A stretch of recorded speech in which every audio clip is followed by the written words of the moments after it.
Hi, I'm Andrew Halsman. I work at Family Tree Counseling Associates in Carmel, Indiana. I'm a licensed marriage and family therapist. I've been at Family Tree for over 22 years. I work with individuals, I work with couples, and I work with families.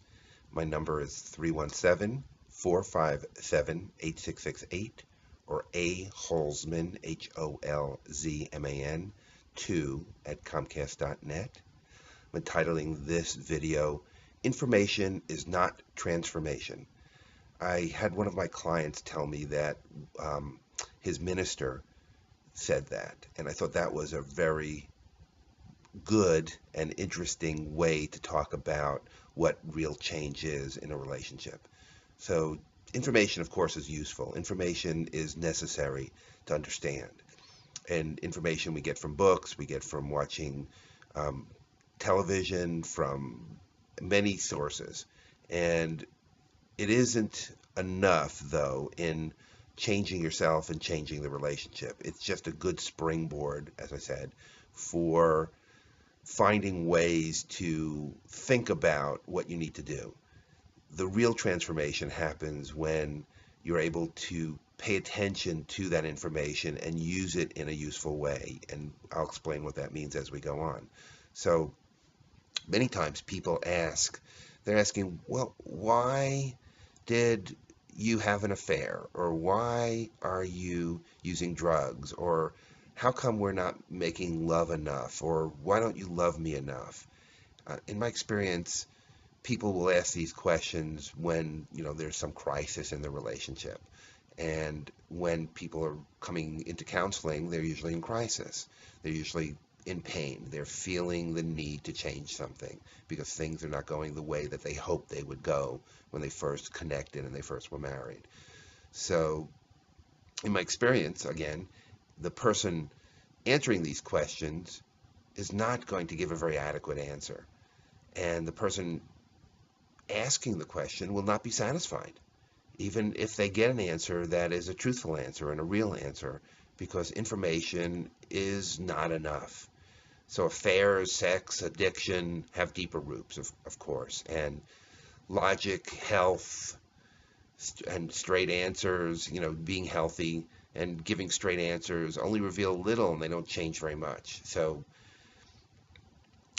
sometimes simple answers are, I don't love you enough, we've grown apart, you work too much, you're too focused on the kids. Those are good answers, possibly, but they are not enough. They're not really paying attention to the deeper things that we can deal with, and the deeper things, the deeper issues, the deeper feelings that we have. The way that we can change our life is not going to happen by finding out why your spouse had an affair on you. Then it's going to reveal certain pieces of why you are acting that way and why he's acting that way or she's acting that way, but it doesn't make a difference much in the relationship. And again, people are not satisfied with that, and they tend to want to go deeper. They tend to want to find something out. And my job and any therapist's job is to help them look at this in a better perspective, in a new way of finding out, okay, if this is happening and we have committed to each other and we're connected to each other, why are you destroying yourself by drinking or using drugs? Why are you destroying the relationship by seeking someone else? Well, the simple answers such as, we've grown apart, won't work anymore. So transformation or real change is not only about understanding a greater perspective, but it's also understanding yourself. It is about a greater perspective, really, and it's about a greater perspective about yourself and about the relationship. Change is the bigger picture, seeing and understanding your own reactions, your own addictions, your own needs. Change encompasses your attitudes and your training in your family of origin. It encompasses previous relationship. It encompasses why you are hesitant to commit or why you are overly emotional, how your life has shaped who you are, your perspective, your attitudes, the way you behave. So who you pick and how you react to them and how they react to you is very much dependent on that. And simple answers won't give you that information. It's more of, okay, who am I? Where am I coming from? What makes me pick the person I pick or react to that person in that way? What issues am I dealing with? Is it abandonment, which most people deal with in some way? Is it shame, which most people deal with in some way? Is not wanting to be controlled? Is not wanting to be emasculated or encompassed or left?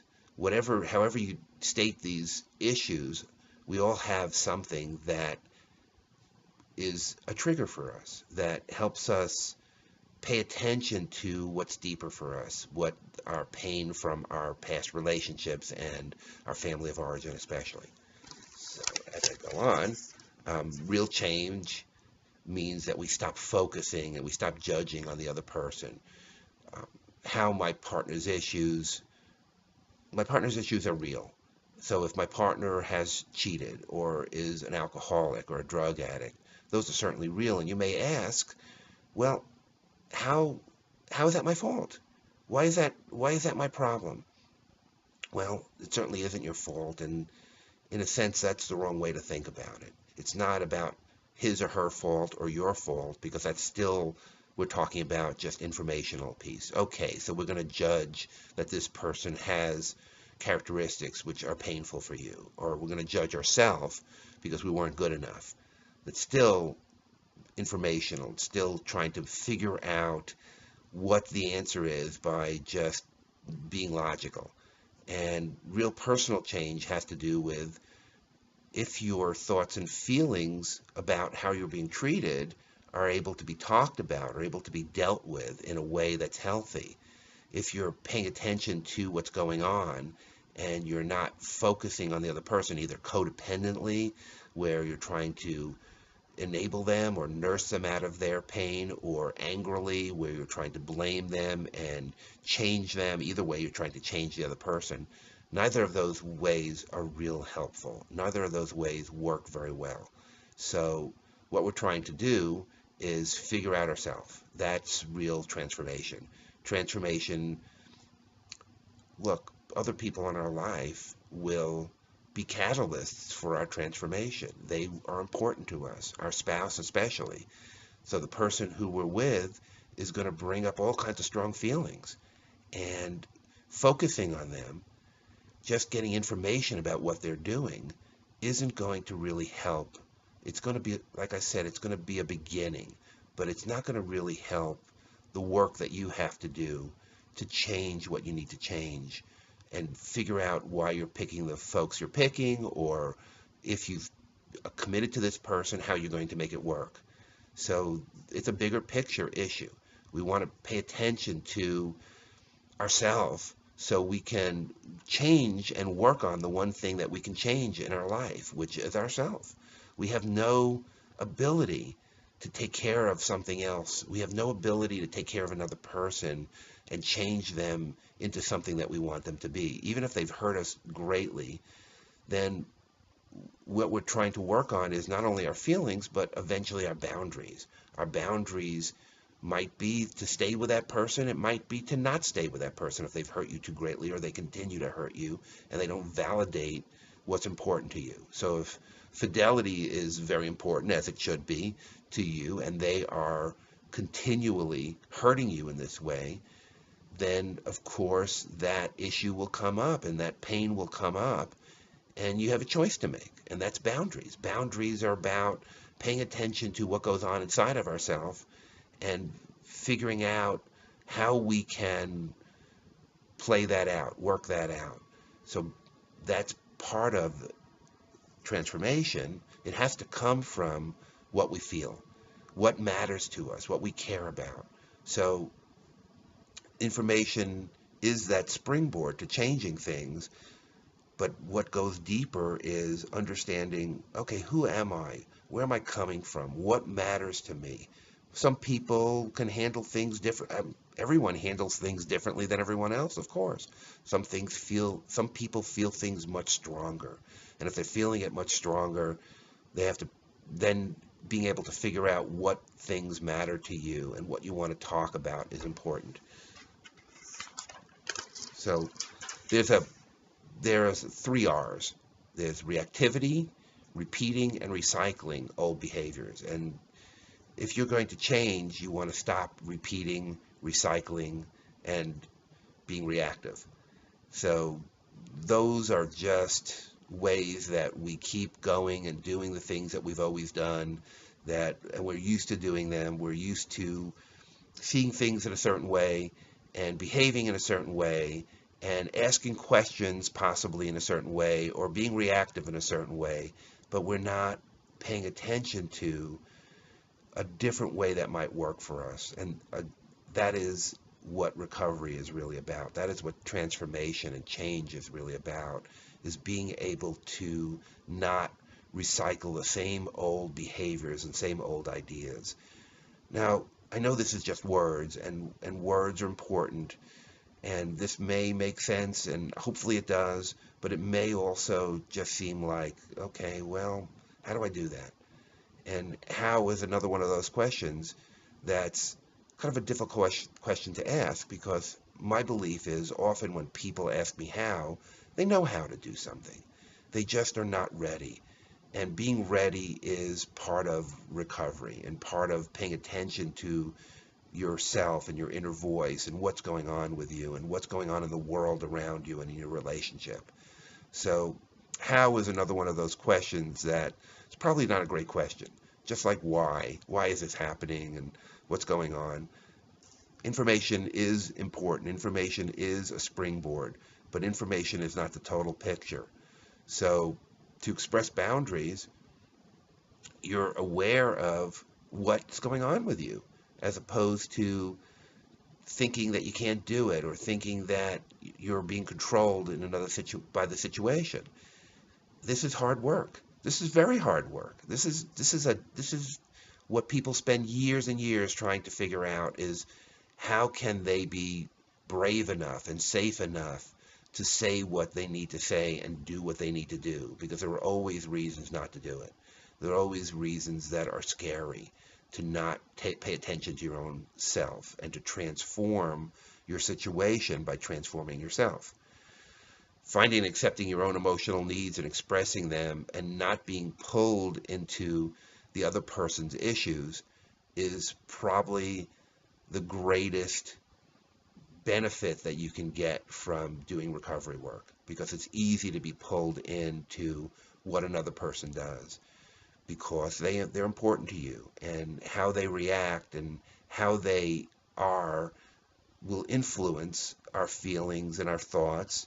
And our work is to not be so influenced that we lose ourselves.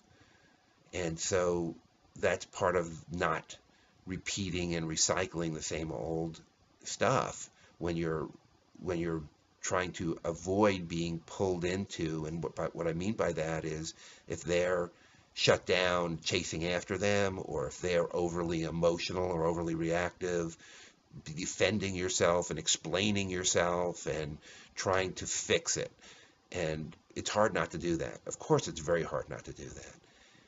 Transformation, real change, means being able to be a little bit more self-actualized, a little bit more comfortable in your own skin, where you're able to not be as, or hopefully not at all, as reactive, which is, again, not shutting down or not blowing up when the other person might be doing that. They might not be in recovery. They might not be able to handle healthiness as well as you are if you're in recovery. So I hope that explains a little bit about why information is not transformation.